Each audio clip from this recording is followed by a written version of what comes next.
அனைவருக்கும் வணக்கம். வாழ்க வளமுடன். நான் உங்கள் பாலசுப்ரமணி. நம்ம இன்னைக்கு பார்க்குற தலைப்பு என்ன அப்படின்னா, கடன் பிரச்சனை தீர வேண்டுமா? உங்களுக்கு இருக்கிற கடன் பிரச்சனை தீரணுமா? அதுக்கு என்ன செய்யலாம்? வருகிற ஒவ்வொரு ஞாயிற்றுக்கிழமையும் சிவன் கோயிலுக்கு போங்க.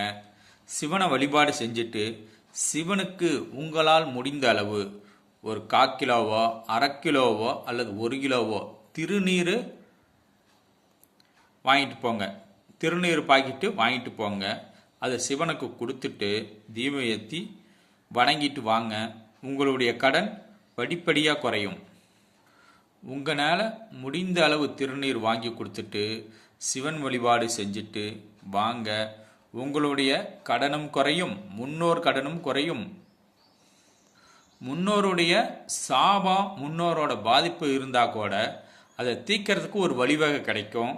அது தீர்றதுக்கு ஒரு நாள் வரும். அதனால் நீங்கள் ஞாயிற்றுக்கிழமையில் சிவனுக்கு திருநீர் வாங்கி கொடுங்க. சிவன் கோயிலுக்கு வாங்கி கொடுத்தீங்க அப்படின்னா கடன் பிரச்சனையும் தீரும், முன்னோர் கடனும் தீரும். இதை செஞ்சு பாருங்க. சின்ன சின்ன மாற்றங்கள் ஏற்படும்.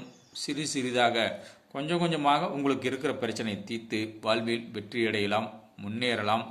வாழ்க வளமுடன். நன்றி, வணக்கம்.